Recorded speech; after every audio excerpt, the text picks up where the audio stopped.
Yeah, we're live. It is 7:27. A little bit late. It's all right. Better late than never, as they say. Um, Earlier today, we did another live feed. Actually, I did it this morning so that it was around noon for Brian's time. And you guys saw, did an interview with Brian Tooley from Brian Tooley Racing. Easy to remember, right? And it was kind of cool because Brian was actually at his house. And so he had the shop out there and he took us a walk through one of the shops and showed a bunch of his different project cars. Like all of us, there's lots of project cars that are not done. They're in process, I guess. So some sitting there with no motors and very in various states of I'm ready or I'm not ready. And that's like everybody else. That's pretty universal for car guy stuff that they're always in flux. There's always, even if you have something that works really good, like that big drag race car with twin 88s that, that thing can make a bajillion horsepower. But, if you want to make it better, then you make it better. And that's good. That's a lot of turbo. That's a lot of one of those turbos, and it's a lot of two of those turbos. So that's kind of all of it. But I guess that's what you got to do to go into the threes if you're making lots of power and you got a cool car to hook up. But there's lots of cool stuff.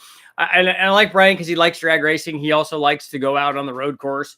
He goes out to that Corvette track in Bowling Green, and he's got a couple cars that him and his wife take out there, and they make a good time of it. I think he's gone to some driving classes and stuff, some instruction, probably with who's the Corvette driver guy? I'll think of him. Oh, Fellows. Yeah, Ron Fellows. No, that's I I knew. Ron's a good driver. I remember him driving with Boris Said and stuff when I was doing World Challenge. He gets around, and his younger brother was also racing when I was doing World Challenge. Rob Fellows was racing a Mustang. But I digress. Tonight, so I want to know how you guys felt about the interview stuff. What I'm going to do, though, is we're going to, in the future for these interviews, because I have a whole list of people that I want to do, and I'm probably going to do a regular thing with Brian, because we always have lots of tech stuff to talk about.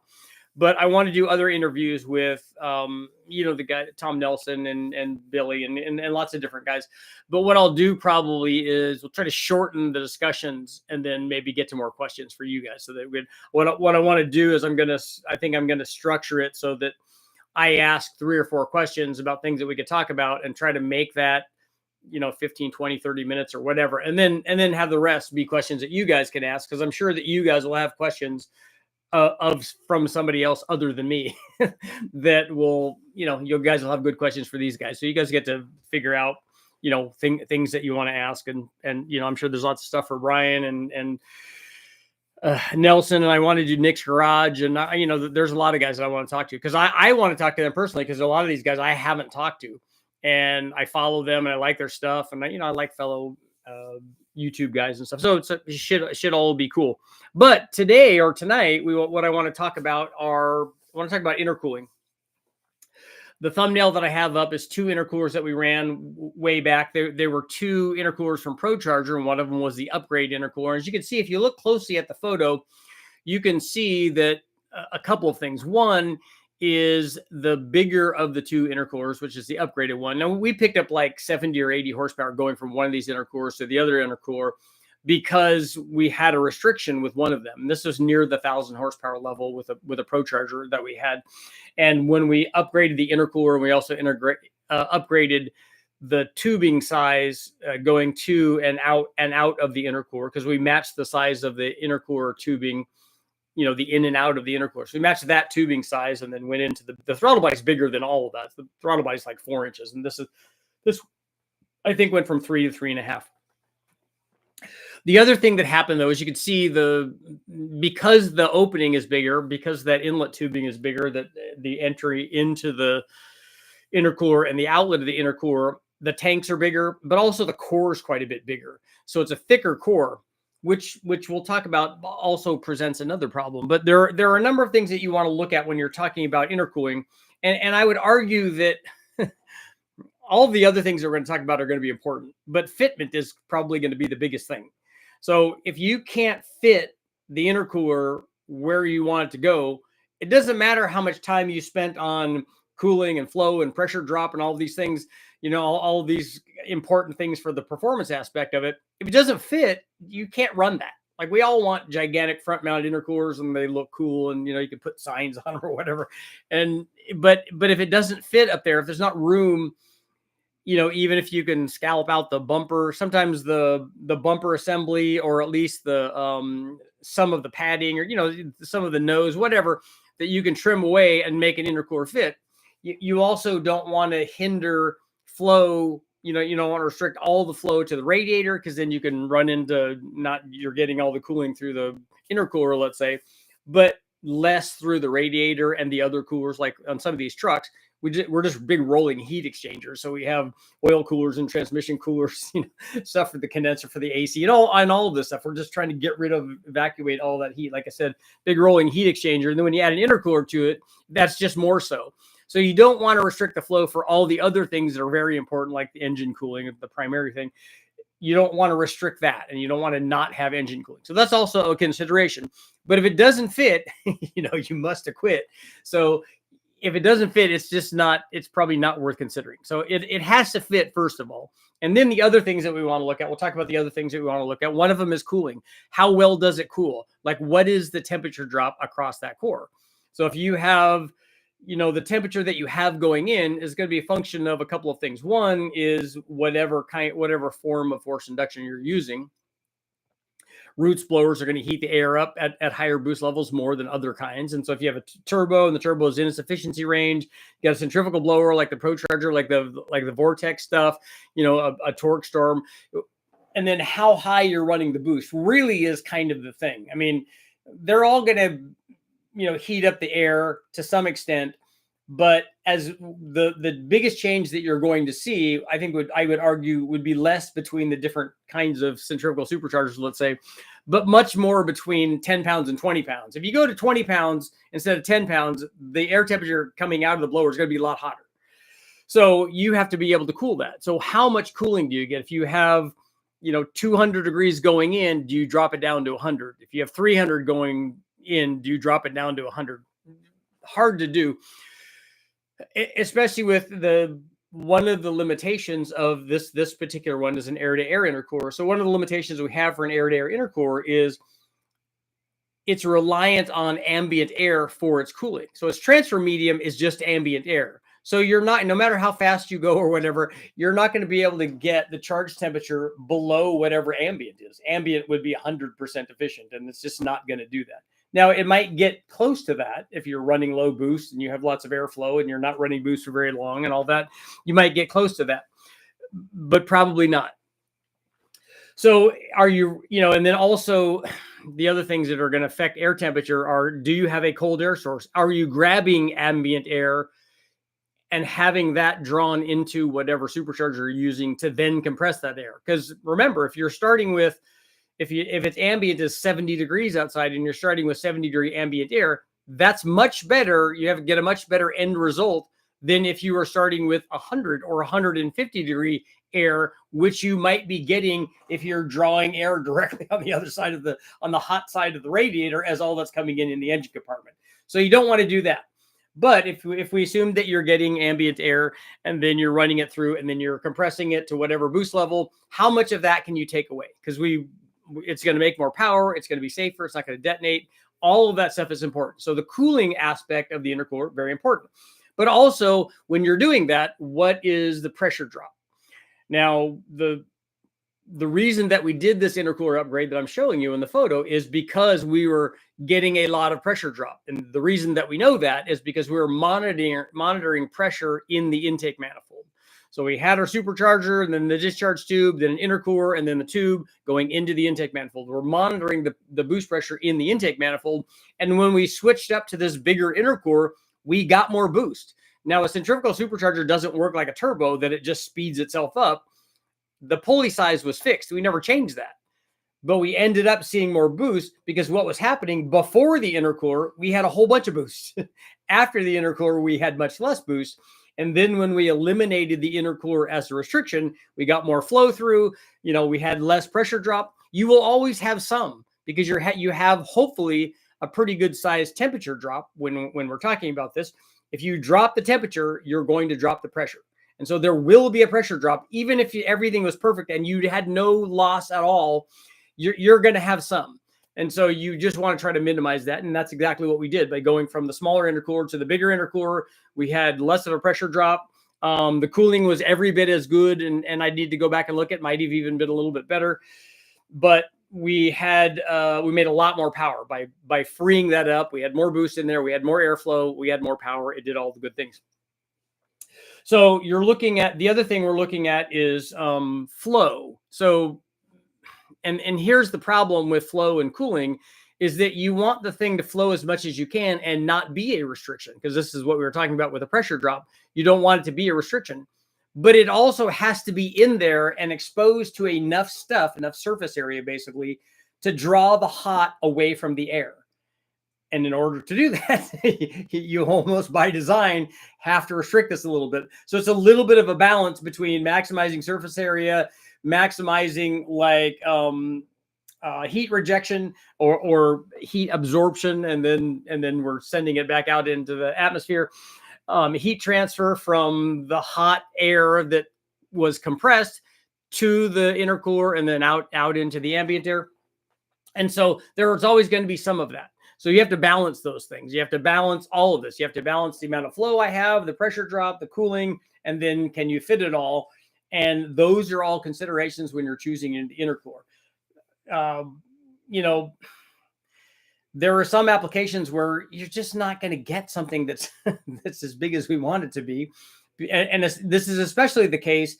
Hey, I need an intercooler for 1,000 horsepower in my whatever kind of car it is. Well, you just don't have the frontal area for that. You don't have enough room up there. Maybe you have a radiator that's like only this big. Maybe that's what the opening is. Well, that's not enough for what you have to get done. So then you might want to think about, instead of an air to air, maybe you know, depending on what kind of application is, you might start thinking about air to water. But this discussion really is about air to air stuff.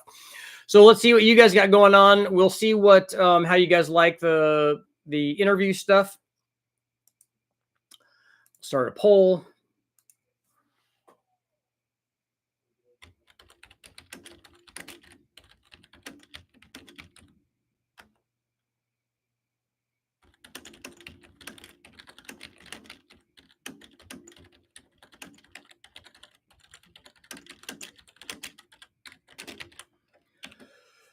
Okay, would you choose an air-to-air over an air-to-water intercooler for your street car?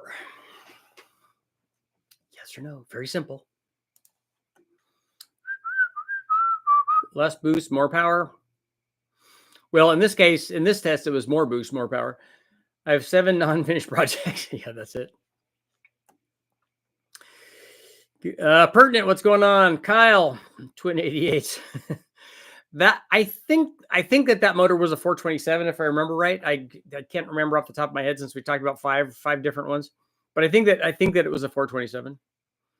Actually, in the middle of watching the BTR interview, yeah, Brian's good stuff. We had a little bit of technical difficulty with the audio on Brian's side, and I don't know if it was the signal from his phone going out. I didn't see any visual cues for that. It was just an audio thing. If you watch through that, you'll see I just asked him to maybe try to stand a little bit closer to it, but I don't know if that was it. I'm not sure that cured anything. Did we ever test the chili bomb? I did. We tested the chili bomb. That video is up. We tested it on the Metro with the AMR supercharger, and it works good. Especially at that power level, it's more than enough for that. I mean, that was only 60 horsepower or something at the tire. Laminar flow through the entire intake tract versus oversized intercooling only. Slow down the flow, increase the cooling, and how much would it affect the throttle response? I don't know how you're going to get laminar flow through an intercooler, through an air-to-air intercooler. Where's the point of diminishing returns on a 4.8 LS? For what? I think I over trimmed my pump on my LY6. How much oil pressure is too much?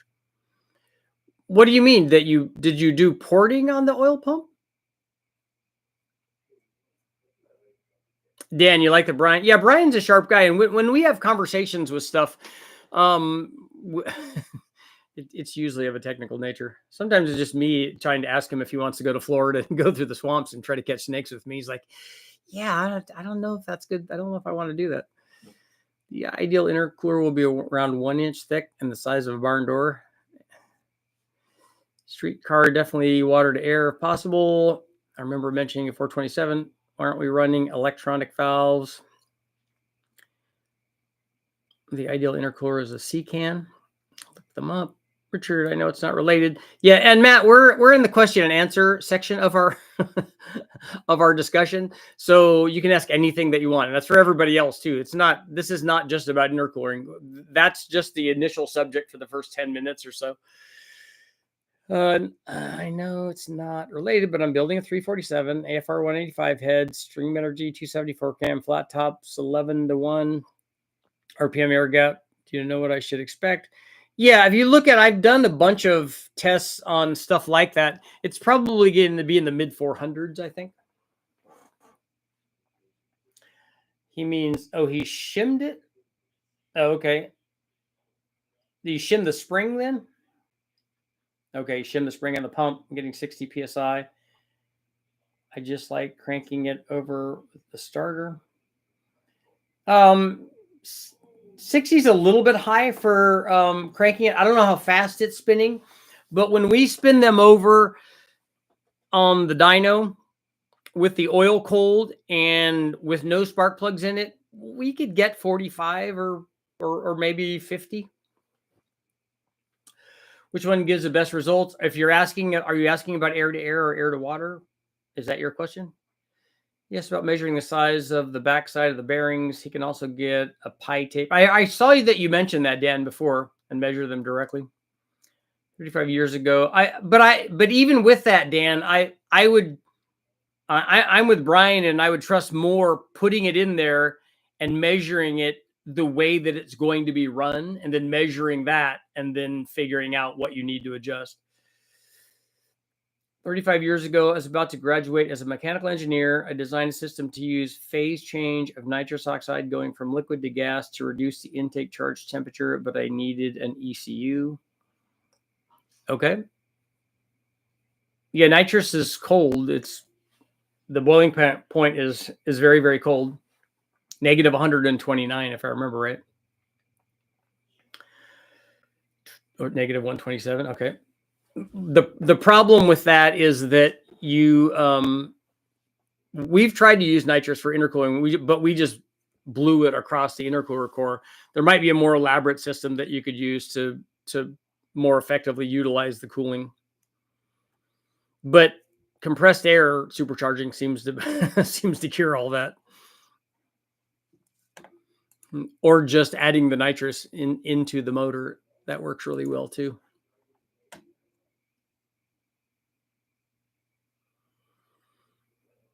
Yeah, Brandy, how much did you shim the spring on it? I put like a 3/8 nut on there. That's probably a lot.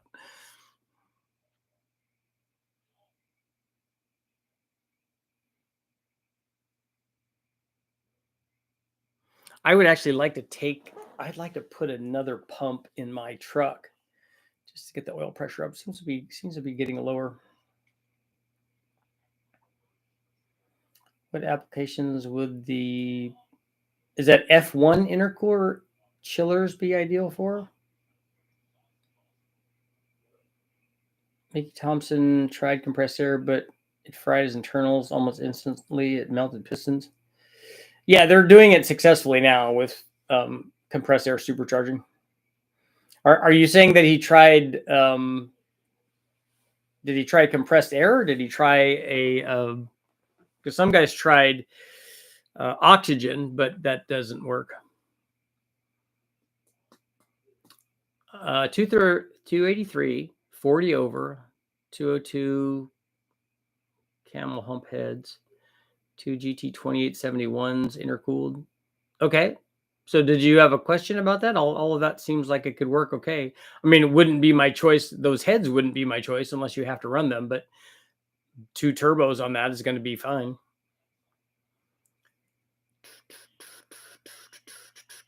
We had problems with those early LS oil pumps. Compressed air.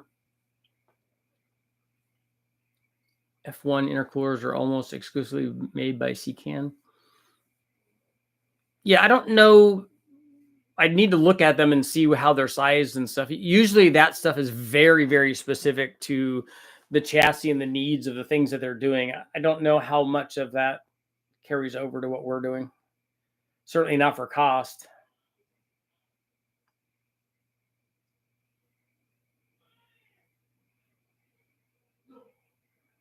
Context for my previous question: equal size piping through the intake tract versus half-inch variants. I don't think you'd see an even measurable difference if you did that. I don't think it would do anything. If I have a second belt drive water pump, Mark, what do you need a belt drive water pump for?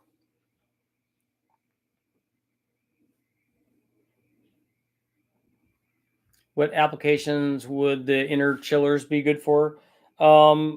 I think that they'd be good for a street application where you could help recovery rate, maybe, and then maybe for a one hit kind of thing, maybe for drag racing.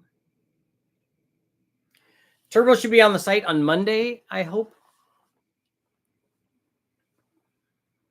I use an app from Ray Hall Turbocharging. Now I'm wondering if these 2871s would feed a 2-barrel headed 350. 2 of those should be. I don't know how much power you're trying to make, Monzo. Let me know how much power.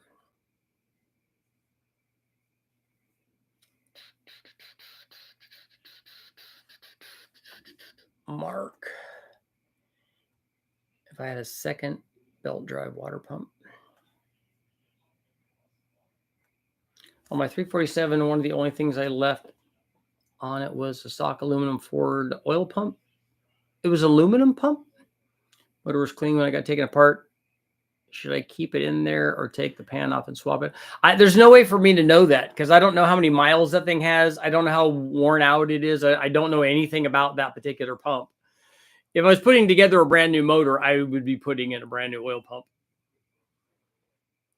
I think my OEM damper got wobbly. I've seen that before. The hub looks to run true. Ordered an ATI to replace it. I've seen factory truck dampers, especially. I don't think I've ever seen a Corvette one or a Camaro one break. I definitely have seen truck ones break though. But air temp, who you start pulling timing on a pump gas Magnuson 2650. I don't know. I don't do any of that kind of tuning.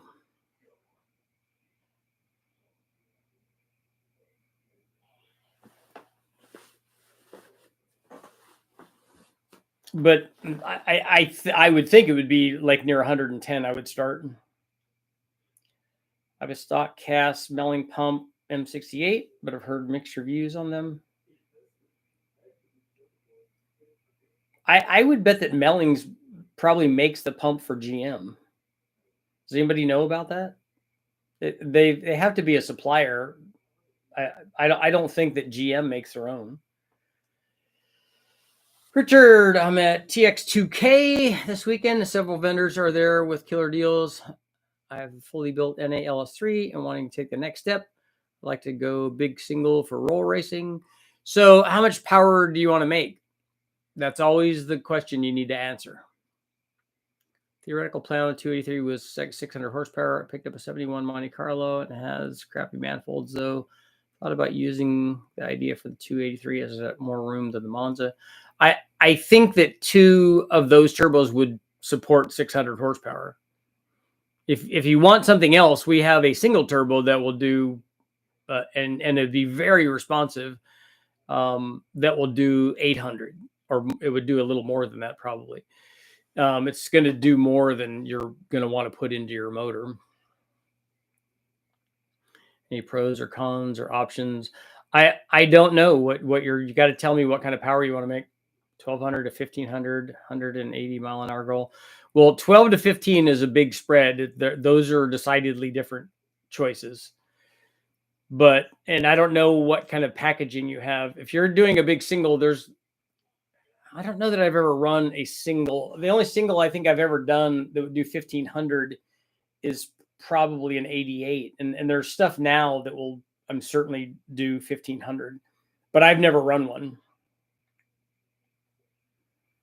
The twins that we have would definitely do 1500. In fact, and that's the twin smaller turbos that we have. The twin bigger turbos that we have would do 2200. David, 800 to 1,000 horsepower goal for daily driver in a 62 Chevy 2 hardtop engines, a truck. Shift points less than 5,000.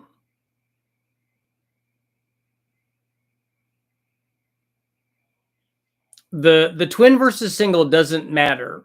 If you're sizing the turbos, if you size the turbos, both of them to make the same amount of power, they're going to make the same amount of power. So that doesn't matter. And one of them is not going to be more responsive than the other. They're going to be about the same if they're sized to do the same thing. If you're wanting to shift below 5,000 RPM, you're not going to reach those power levels. It's gonna make a lot of torque probably, but it's not gonna it's gonna make a lot of power, but you're gonna have to run it higher than that to make that kind of power. Elling and Molly are generally GM, but a couple of lower name line pumps are used too. Okay.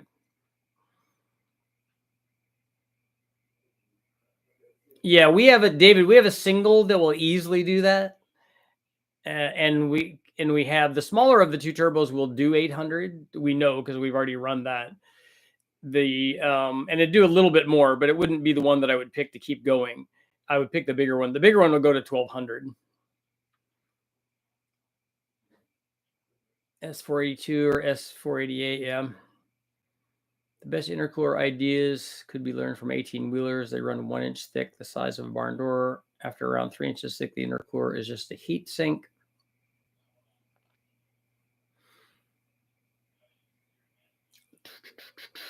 Rich, do you have any data on 3 6-inch intercooler? I don't. I've never tested any of the On3 stuff. Not sure if you saw that Facebook post about it being super restricted on a setup it generally shouldn't be. No, I don't know anything about their cores. I've never flow tested any of them or boost tested or any testing. What are charge temps for non-intercooled turbo engines? It depends on the boost level. It depends on the combination of the boost level and then what the air intake, what the inlet air temperature is going into the turbo. So how hot is that? And that can vary from, I mean, heck, you could have it be 30 degrees if it's really, really cold outside. But it could also be 120 if it's in Vegas. My old idea was uncut Monza 283 as stated. Twin turbo, found out LT1 intake would fit on standard port older heads. I've also been touring with adapting a North Star DIS module, mainly for Monza packaging. Okay.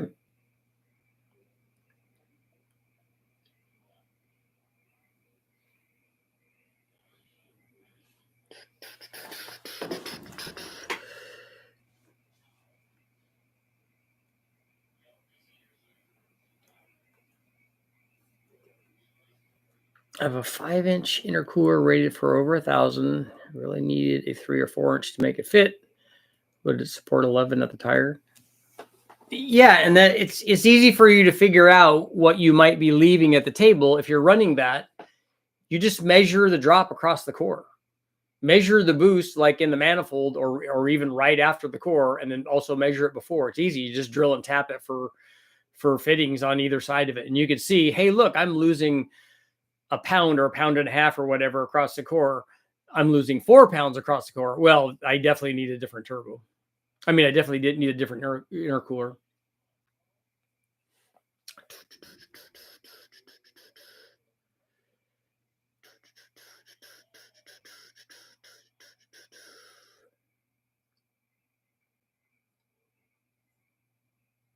Project, what is just your opinion?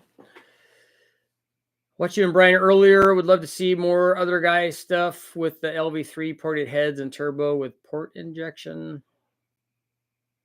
On3s aren't bad intercoolers from research, but company is hard to contact at times.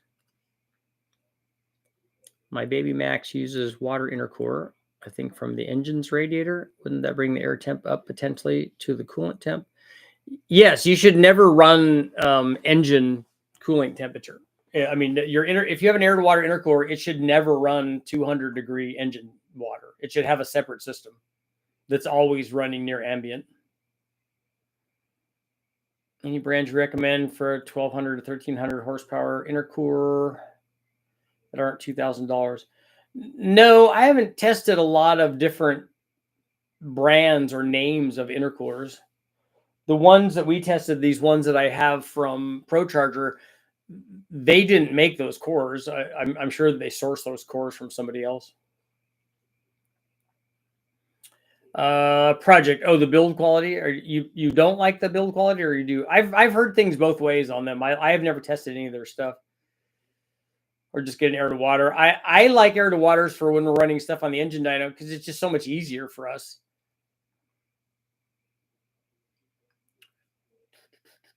Stock 3-liter. I'll have to look more closely once it's out of warranty. I have some plans. You'd want a separate cooling system for the intercooler? Yeah. But the way that I did it on my Sprint that I was driving around every day is we put, it had an air-to-air on it from the factory. That's the way that it came. And it had a little opening above the radiator, and it was directing air, theoretically air going into the intercooler or near the intercooler. Because quite honestly, I don't know if I'm hoping that they did their homework, but if the underhood is pressurized at all, I don't know that we got much flow there the way that they had the ducting done. I'm hoping that they did their homework and there was some. But I can tell you when we put the air to water intercooler on there, and then what we did was had a pump. We had a little reservoir, which was like a 1 gallon or 1.5 gallon. It's just a spare like little gas can.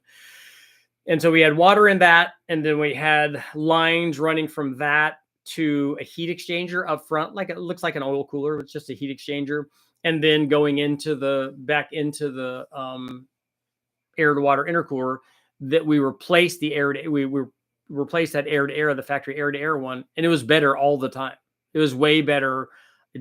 People talk about, oh, it's just heat soak, and the air to air was in the engine compartment, and it was better in every way, shape, or form. And it was never, unless we went into boost, the temperature of the intercooler was near ambient. The water was, because we had a temperature probe in that I did lots of testing on. Air to water makes sense for track daily. I disagree with that. Like I said, I drove mine thousands of miles like that. Kind of fuel cool can help reduce the sizing of an intercooler if spacing is tight. You're trying to cool the fuel. I don't think that's going to do very much. I mean, it would do something on a it did something when the Engine Masters guys tested on a carbureted application. I didn't really see anything when we did cooling of the fuel on a fuel injected application. On the air to water intercooler, in the day we used to remote mount the main reservoir and electric pump in the trunk and run CO2 to keep the water. What's cryo 2 to keep the water frosty? What did you run CO2 or something across the heat exchanger? That seems like it'd be really expensive. Putting together an NA LT1 427 for my 23 Camaro. I'm going to be running E85. Can you suggest a fuel pump for the low side to support my mods? I think a fuel pump for that is going to be easy.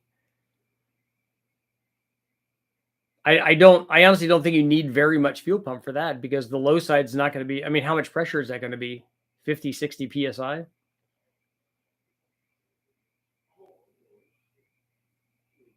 And how much power will the LT4 stuff support?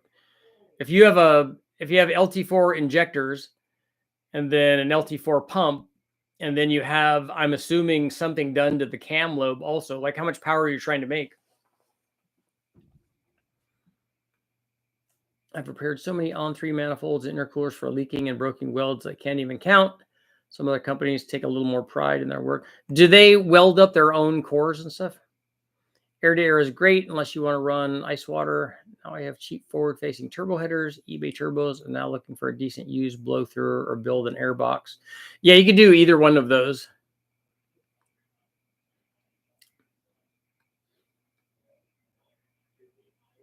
If you do long pulls, water is going to be worse than air. How long of a pull would it have to be? Since we run 5 miles at Bonneville like that. So I disagree with that.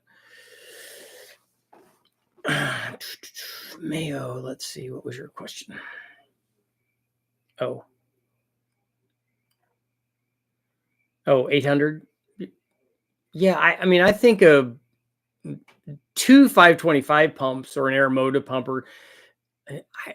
If it's not real high pressure, I think a single 525 might do that, but certainly two of them would. I have a big block 454 with twin eBay GT45s. Boost comes on at 4,500. I would like them to start earlier. Only trying to make 800. What turbos on your site would you recommend? You as soon as they're up, you're going to want to get two of the smaller turbos. Two of the smaller turbos will be a lot more responsive than what you have, and they will also make more power than what you have.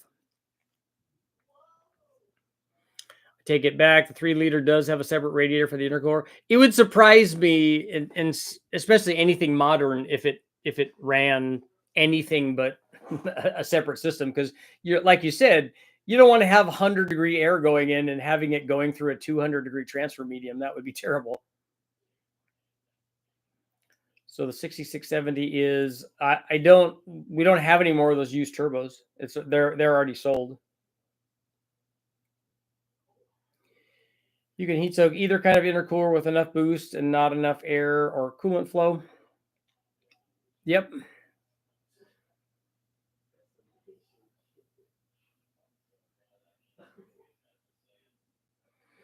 I don't think I would road race and I don't think I'd run Le Mans with an air to water setup. I think I would definitely have an air to air, since you have 200-mile-an-hour air going through that.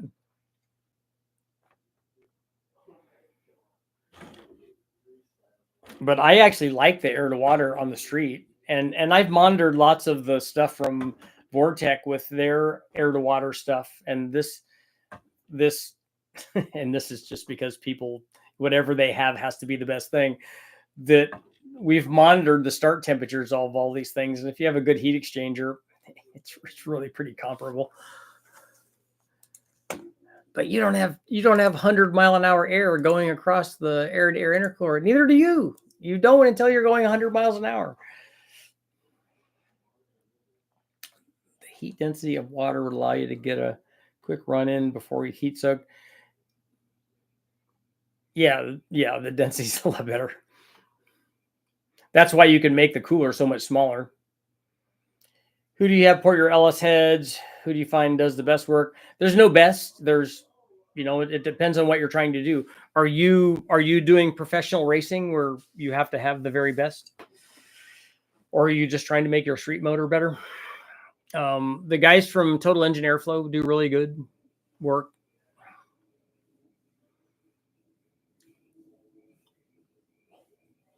What do you think about water meth injection? I've tested it many times, and it works. My problem with any of those forms of injection is always that it's hard to get it to, just like with nitrous and fuel, it's hard to get it evenly to all the cylinders, particularly in any of the LS factory style manifolds. It's hard to make it go everywhere you want it to go and be even in all the cylinders, because you want the same amount of cooling. And if you're using methanol too, you have extra octane, and you want that to be the same in all the cylinders. And short of doing an individual port methanol injection, I don't know how you achieve that.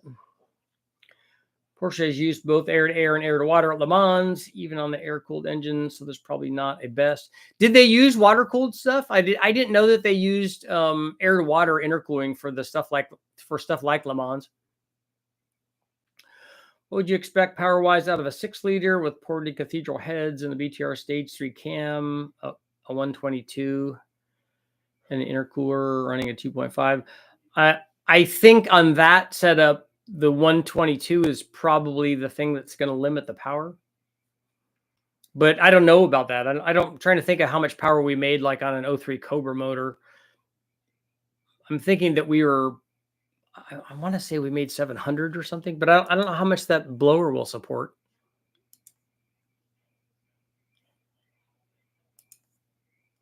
Let's see if I can find any information. Modular Ford dyno,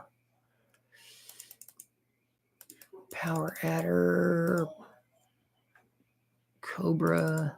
Do we throw all the bodies out? think that we turned it up here. No, that's only 500 horsepower. Yeah, that's not enough. I think when we did the boost thing is the most that we tried to make. Boost. Shootout. Eaton. Okay, that's not very much. 540. That's not really very much, is it?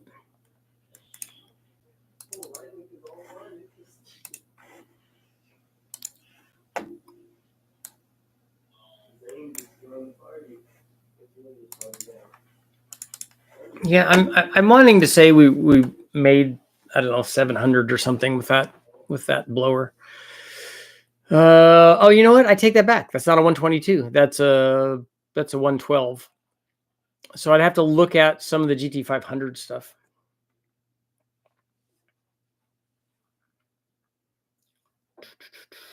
Want my engine to be better? I was looking at Texas Speed or GPI. Yeah, they both do good stuff. How much more weight would water cooling add compared to air cooling? Some say 5 kilograms are worth 1 horsepower. I don't know. You'd have to measure the whole systems for both of them. 8 pounds per gallon on water.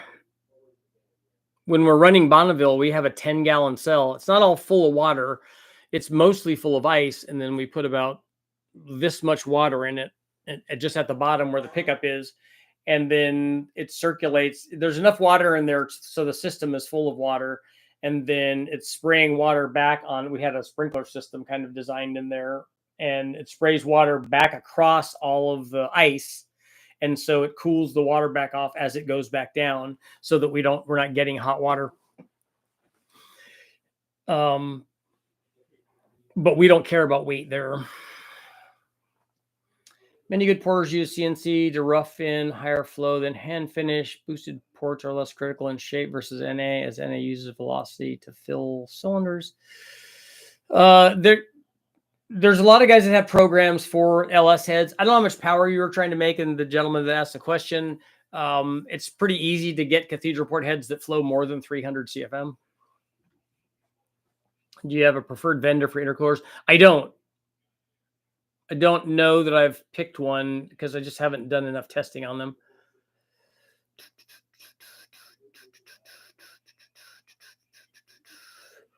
Later 935 air-cooled cars use air-to-water coolers than the Moby Dick, and later cars made it easy to use just air-to-water. Remember old rates of 100 pounds lost equals a tenth in the quarter. And the weight versus mile an hour or ET would change based on where you're comparing that. If you lose 1,000 pounds or 100 pounds off of a 5,000 pound car, it's not as much. If you lose 100 pounds off of a 500 pound car, then it's a lot. So you can see that scale. And then it's the same thing with the mile an hour in ET.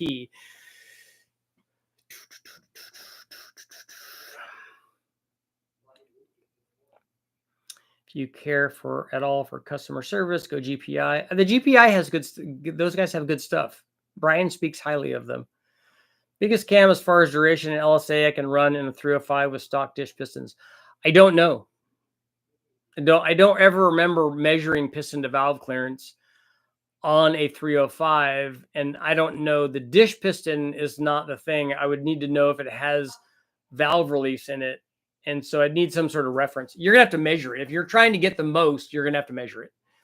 But normally for most of these things that we've seen, they're in the 230 range.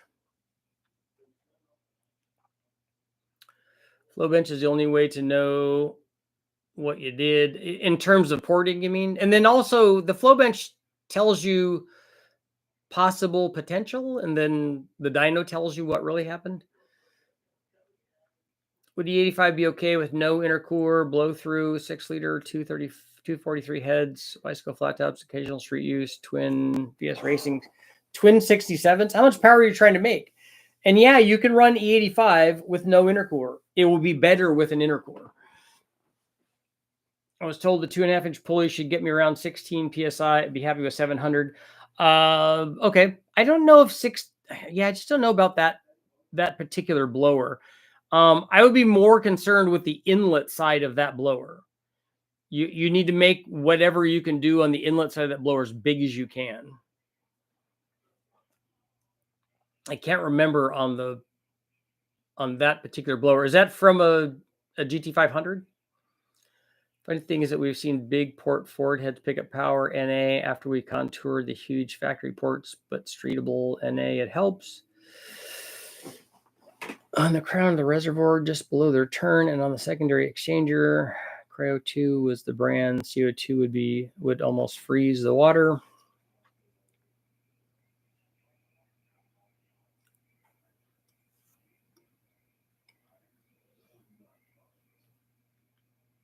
Giving you what a gallon weighs. No, I know what a gallon of water weighs. Project, thank you very much. Just fine. None of those play a factor with E85. I'm on a budget with limited options, and they can get a used hydraulic roller cam for 100, and they have 240, 240. You're a 240 cam and a 305 is not going to fit. It's definitely going to be it's going to be terrible. It's not going to be the one that you want. Is it and that's a hydraulic roller? I might have some small hydraulic rollers for a 305 thing if it's a factory roller block. And you're going to run a 240 cam with a turbo? Yeah, Leighton, that's not a good idea. And if you're running a turbo, you don't need a big cam. You need a little cam. You shouldn't be looking at the biggest kind of cam you could fit. You should be looking at a 212 to 220 cam. How big of a heat exchanger do you need for 1,000 horsepower capable air to water intercooler? Probably not that big. The 1,000 horsepower is not the heat exchanger. The 1,000 horsepower is the intercooler. And then that water is going to go out to the heat exchanger. You're not going to be running that sustained. You're not going to be running 1,000 horsepower in anything sustained. You're going to be doing it for a quarter mile pass or whatever, or even an eighth mile pass, unless you're going to Bonneville. Do you know anyone racing a 500-pound car in the quarter? No, but we can talk extremes here because we're all adults. Get this. I built the Bonneville engine, and the guy swore he had a secret to get more boost once he hits his limit. He dumped rock salt in with ice. He picked up a decent mile an hour at like 3 miles an hour. Well, it would change it could change the temperature of the transfer medium if you put salt in the ice water. It's bad for everything else because it's pretty corrosive. You're just adding the salt from Bonneville to the system, and that's not good for it. But yeah, I don't know that you'd pick up that, because I would like to see what the change, because you have to change many things here, and you're losing percentages of this with each one of these things. So you're changing the temperature of the ice water, let's say.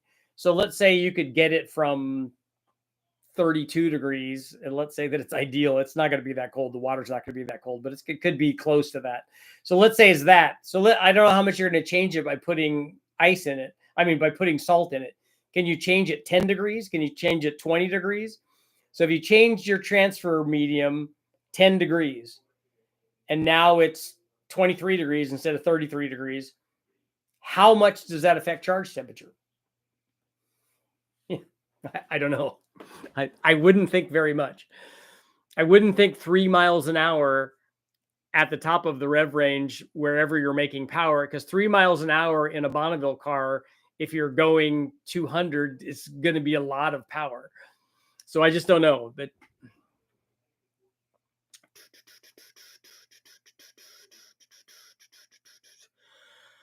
factory roller block. Okay. I think I might have some of those cams left over from when we did the 302 Ford versus the 305 Chevy. I might have some of those. Some of the air-to-air intercoolers are heavy. Victor, thank you very much.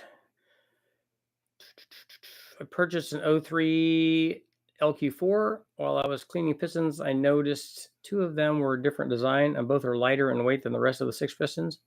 Were they working before?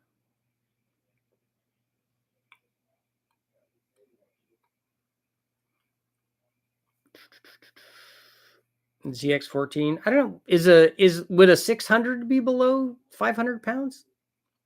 A modern 600 motorcycle? Rock salt and ice was how we made ice cream. You just got to hand turn the crank. I remember seeing the first electric one of those. I'm like, really? How long did we spin those as kids? I remember tagging people in to come help you when we were doing that. And then they got the little electric motor on top of it. I'm like, God, that makes so much more sense.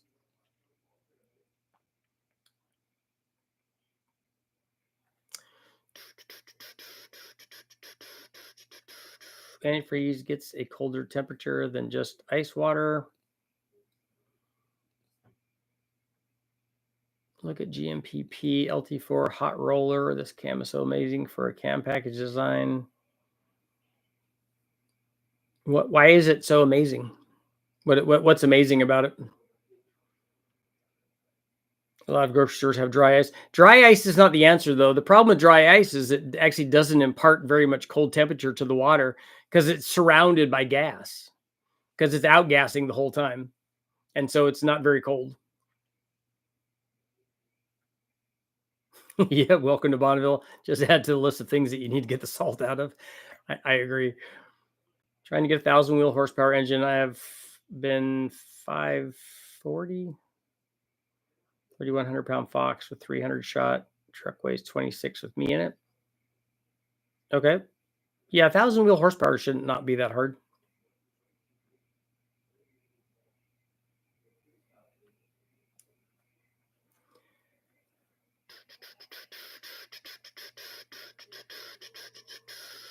Get a Geo Metro LSI, put a K20 in it, and add an HX40. Suddenly, you've gone to plaid.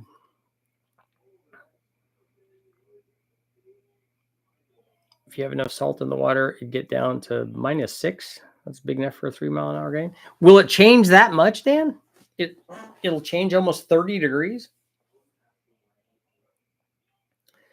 Why not use -20 windshield washer fluid? does -20 windshield washer fluid mean that the temperature is -20 when you pour it in? My 06 CBR was 500 with me on it, so yeah, it's under 500. Okay. Rock salt cools down to 17 versus 32. Honestly, I don't know, but he showed me some increase in boost and timing slip showed faster. I'm all for like Bonneville stories. Bought it at a used auto parts store and was told it was, but we know how that really goes when buying used parts.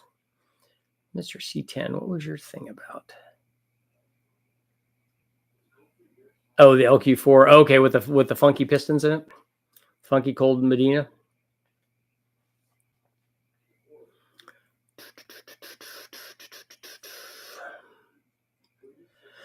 Bought it at a used auto parts. Okay, 600. Roughly 415 to 435. Liter bikes are closer to 450. Hayabusas are heavy, yeah. But Hayabusa is cool though. Property material smart. I don't think so. Put the dry ice in the intake. Nah, just put the nitrous in the intake. That works good.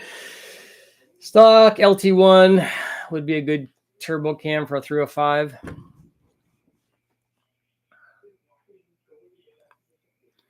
Going to be using the 97 F250 7.3 diesel turbo on a 305. Okay.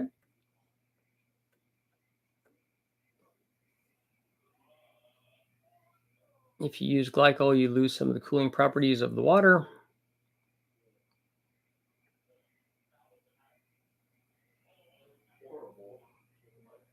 I knew that glycol changes the boiling point,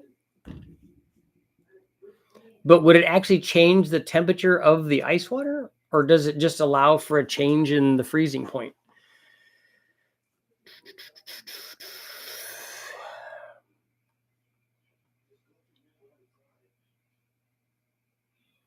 You're swapping an SM465 to a Turbo 350.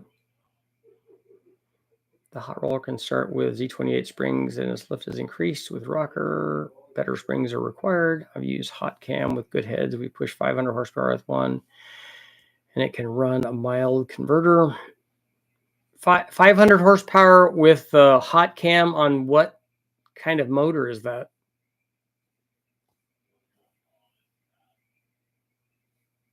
Diesel pickup stock turbos are too small for gas engines.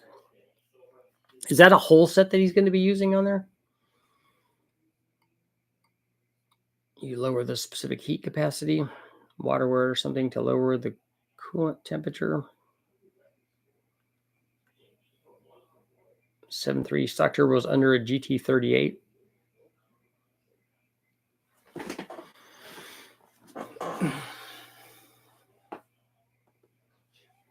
Still need to cool down the media. Ice obviously has cooling properties. Just coolant or washer fluid is at ambient temperature. Yeah, that's what I don't understand. How do we get it down to a, you want to get it to. It's nice if you could get it colder, and you can only do that if it doesn't freeze. So if you change the fluid so that it doesn't freeze now at 32 degrees and it freezes at 0 degrees or negative 200 or whatever the number is, how do you get it down there? The ice isn't, I don't think, going to get it down there. Coolant does not, glycol coolant does not change the boiling point. System pressure raises the boiling point.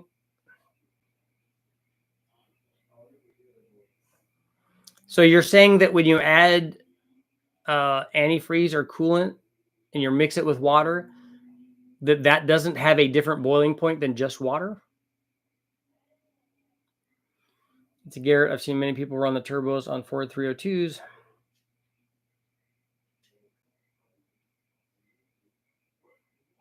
If you want cold and dense, move to sea level. Wait for a chilly morning. I used to love running out it when we'd run the Silver State with the Vortec because I had no intercooler on it. But we would go out when it was early in the morning or late at night because it gets cold. It gets cold in Vegas, and it got cold up where we were running the Silver State too. And so on cold nights when it was like 30 or 40 degrees outside, the motor felt really good.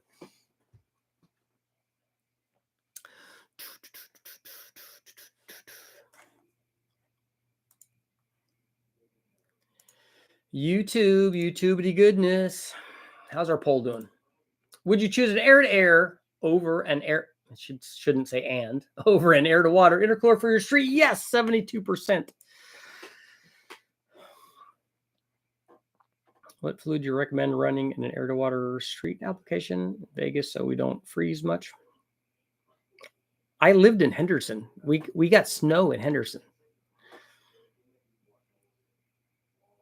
But yeah, you can run water wetter or some kind of coolant in there so that it doesn't, so you don't get electrolysis and so it doesn't degrade the system.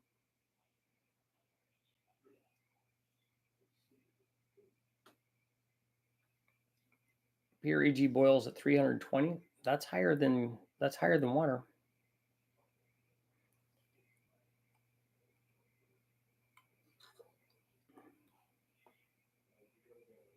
I use Peltier modules on my tank with fans and heat sinks. Keeps my water at 45 degrees. For water air on a centrifugal blown 406. What are Peltier modules? I never heard of that.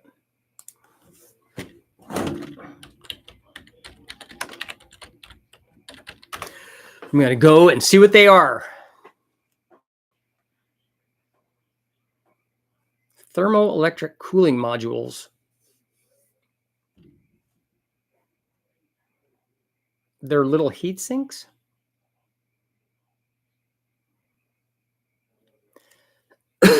Find out the principles and structure.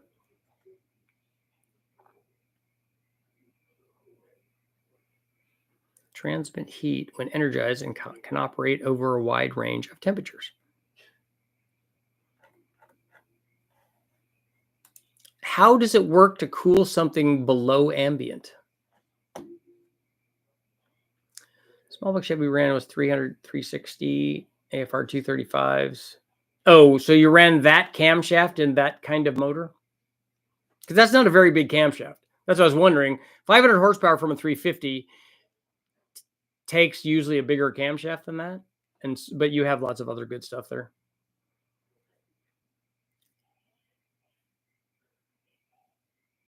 Richard, it's always a treat, but I've got to get back to the Grassroots Motorsports Racing GLH. It's 60 degrees still, and the new 2.5 is waiting to tear up some tires. There you go.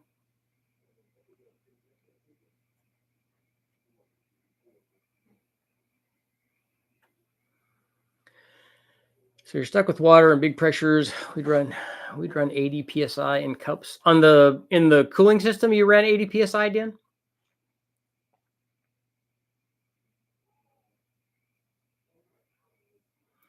What's the compression on the 5.3 that came with 862 heads? A factory one's 9.5 to 1.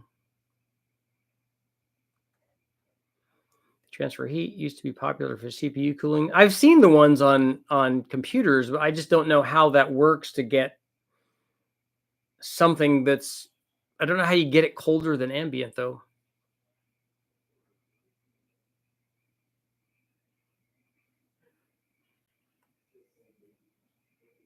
I missed the stream, and I think I need a larger intercooler than my base kit on 3. Not sure I have room for a 4-inch cooler up front. How much power are you making, Tim? We've run 3.5-inch stuff, at least 3.5 inlet and outlet, and then I think that the core might have been, these cores might have been 4 inches thick, but I didn't think that they were. I need a Thumpy cam suggestion for a Ford FE. I have not run any FE motors, but there should be some in the catalog though. In a Comp Cams catalog. Just got my L92 pulled. I'm looking to get 750 wheel horsepower. I want to turbo it.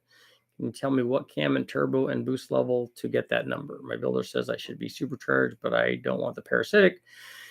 Yes, you can make that with either one of my cams or literally hundreds of other cams to put in there. The camshaft is the simplest thing because so many of them will work. So don't pick a cam for that. Pick a cam for for other reasons. So pick the cam for what you want the thing to do while you're driving around and how you want it to idle and that stuff. Because on a turbo motor, the turbo is going to dictate the power output.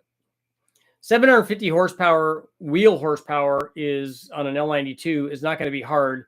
You're probably going to pick the bigger of the two turbos that we'll have available, and it'll easily do that. Semiconductor magic. I don't remember any more details than that. Power efficiency. Semiconductor magic. That's good. I like that. The Edelbach VRSs are taller than Polycarbs and require a 14-inch drop down air cleaner. So does a shallow air cleaner make a big difference? I have limited hood clearance. I don't know what that's going to do. I'd like to try some of that stuff. The only time I've ever run air cleaner assembly testing, we didn't have to worry about hood clearance. This is for engine masters, but we did pick up power by having the right style air cleaner on it and the right base. But I don't remember how close you could get the lid. Don't use the open lids, like the open filter lids. Those don't work. L33, 210 AFR heads, Trailblazer SS, truck plus cam, 450 horsepower crank. Yeah, I think pretty easily. You have to use an interchiller, use an AC coil and AC compressor. Okay, yeah, that stuff I understand. So I was wondering, somewhere you have to have something that's colder than ambient to get it below ambient. And I wondered what that something was. EG freezes at -12, but sucks as straight coolant, makes things run hotter. This is why we look for 50 to 70 concentration. Yeah, I got all that stuff. 520 wheel, a 93, but I'm trying to swap and go big. My car has multiple overheating issues with zero room for a puller brush fan where my serpentine belt is. Don't even have 2.2 inches of space. It'd be cool if Richard could dyno test an inner chiller. How do we get the power to that? What is the power supply for that?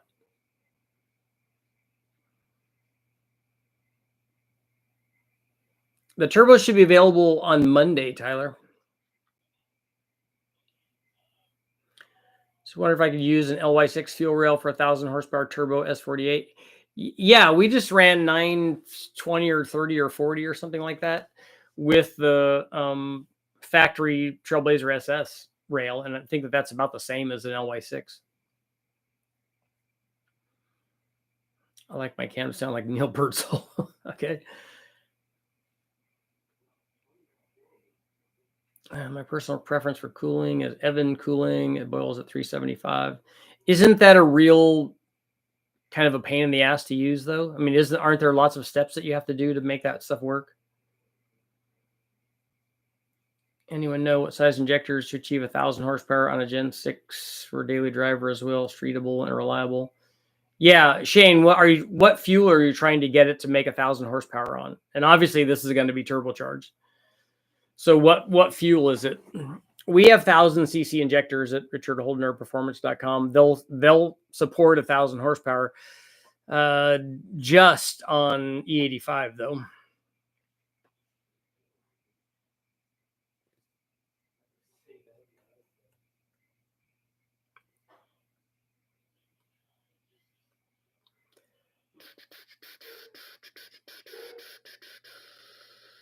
I like when a V8 sounds hot for teacher. Looking to buy a small block Ford lift plate.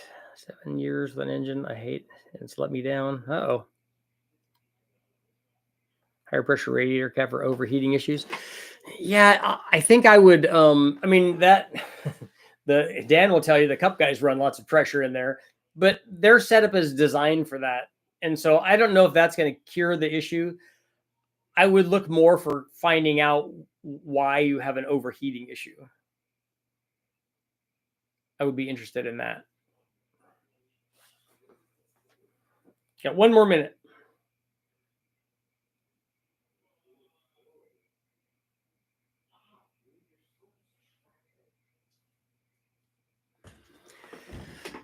I wonder if you could do something like an evaporative cooling for long runs. Somebody had contacted me about running one of those interchiller things, and I just wondered how we were going to plug everything into, because it's going to take a lot of power to run whatever is being used to cool that. Only on 85, how high horsepower can we get a 93? I can get 104, but paying for a daily driver. I don't know. I mean, Tom Nelson can make 1,000 horsepower on pump gas. He usually does it with a pretty good sized motor, but I don't know. On 93, these 1,000-pound injectors, or these 1,000cc injectors, will certainly support it on pump gas. You have enough fuel, whether you have enough tuning capability, and is another thing.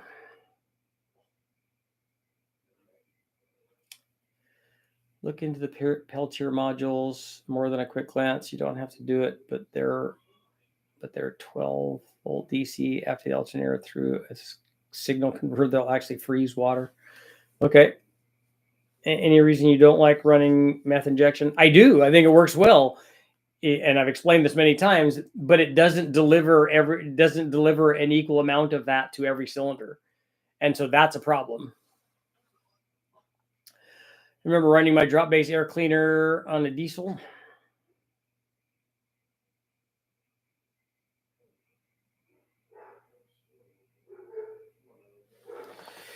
The chemistry analyzer instruments that I use to work with used a Peltier cooler for the circulated coolant. My son has that on his computer.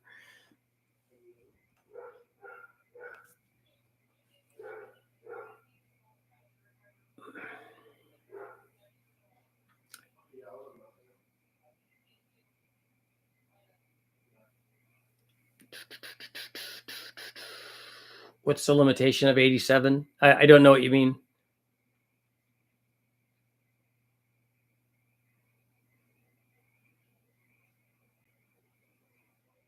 If your coolant system is empty and dry, Evans coolant is good to go. So you have to clean out everything that's in your system and your block and everything. And then what is Evans coolant? What does it cost? How much more does it cost than regular coolant? Got to flip the lid over on your Q-Jet. Definitely got to do that. A Peltier intercooler setup would draw massive amounts of power. There's never any free lunch.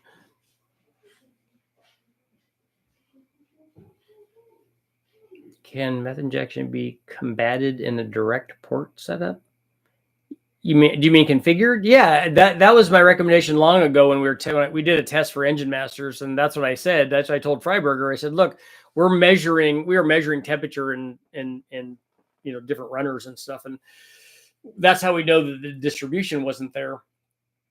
But if you had a small nozzle for each cylinder, you could do that. And I would argue also that it probably, the distribution would probably be better like on a high ram or possibly even a single plane manifold than these long runner designed only to flow air LS kind of manifolds. But if you could get it individualized, then it could work. It could work better.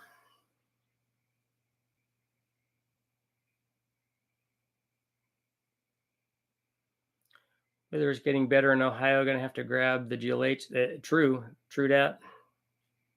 Some OEM cooling systems are using 19 PSI caps. Yeah, I just haven't, like in our Bonneville stuff, we haven't had coolant issues. We haven't had overheating issues because all of the other stuff is correct. So we're not at a point where the water that we're using and the amount of cooling that we have for the radiator and stuff it's never been an issue.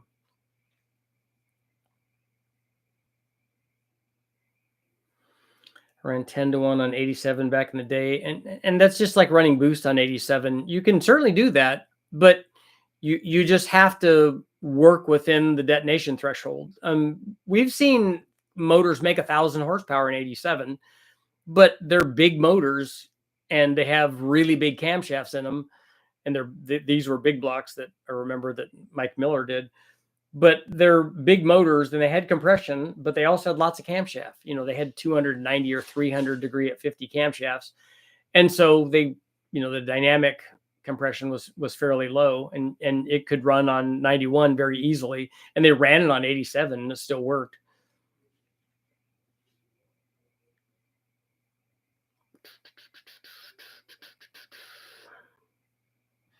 No water in the system and good for life is now about $50 a gallon. 11-1 during the winter, but never during the summer. Well, the thing would be, what is the octane and the static compression are only one thing. Well, that's technically two things, I guess. But what else is it? Is it aluminum head? Is it what's the chamber design? What's the piston design? What's the water temperature running at? What's the air temperature at? What's the chamber design and its susceptibility to detonation, irrespective of the static compression and the octane? There's a lot of things that come into play there that would ultimately decide that. Maybe you could run 11-1 and 87. You just have to do it on 20 degrees of timing instead of 35 degrees of timing where it makes really good power.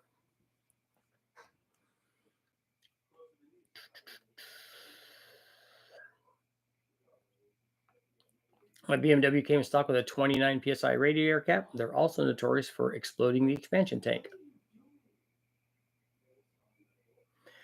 The boiling point raises 3 degrees for every PSI. Yeah, getting the system to contain that is one thing, but I would work on why you're heating it up that much. That's the thing that I would work on, like figure out why that's an issue.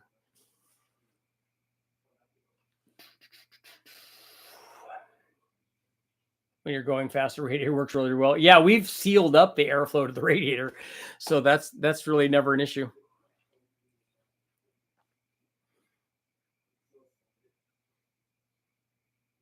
Yeah, we get at 200 miles an hour, nobody can hear you scream.